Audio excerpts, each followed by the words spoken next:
Hi, today we're going to look at the central limit theorem. So the central limit theorem has to do with taking a bunch of samples of the same size.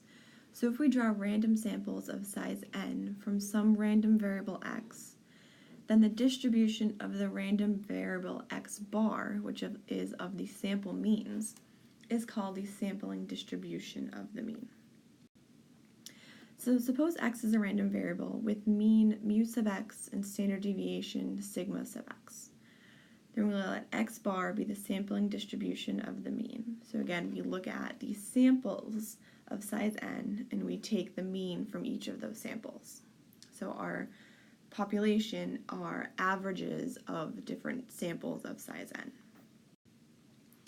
Assuming that n is large enough, and generally we only need n to be at least 30 for this to work, then x bar is normally distributed with mean mu sub x bar and standard deviation sigma sub x bar, where we have the following. Mu sub x bar is mu sub x, so the mean is the mean, and the sigma sub x bar is the sigma sub x, so the original sigma, divided by the square root of n.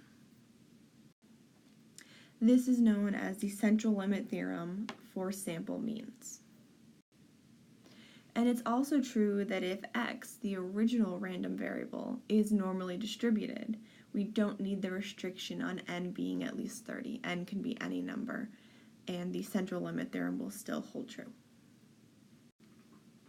So as an example, let's look at a random variable x that has a mean of 15 and a standard deviation of 20.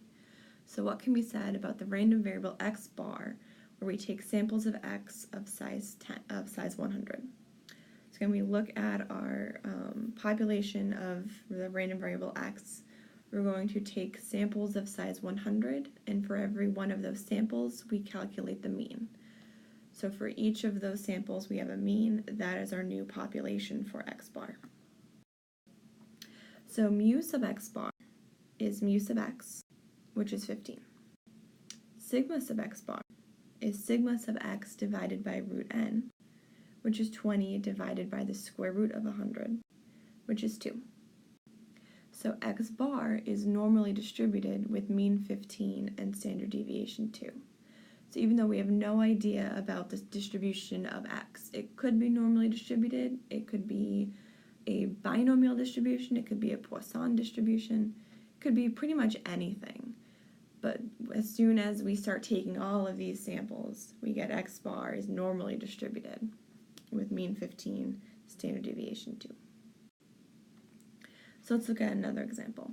We have some distribution x, which has a mean of 30 and a standard deviation of 12.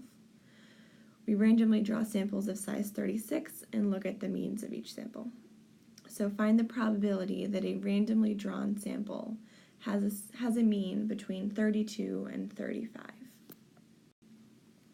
So we're going to use the fact that our new random variable is normally distributed, and again it has the same mean as the original distribution, so it has a mean of 30, and its standard deviation is 12 divided by root 36, which of course is 2. So x bar normally distributed with mean of 30, standard deviation of 2. So if I want to find this probability that x bar is between 32 and 35, I just have to use the Excel with the normal distribution function.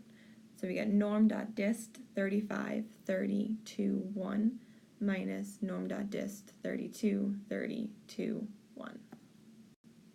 And you should get 0.152446.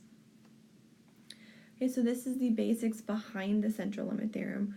We're going to be using it in the next section. So this section's fairly short, it's just a little introduction to it. So if you have any questions, let me know. Otherwise, try the homework and definitely look at the next section, which again is using the central limit theorem. So we'll be having more questions like this last one. Okay, have fun and good luck.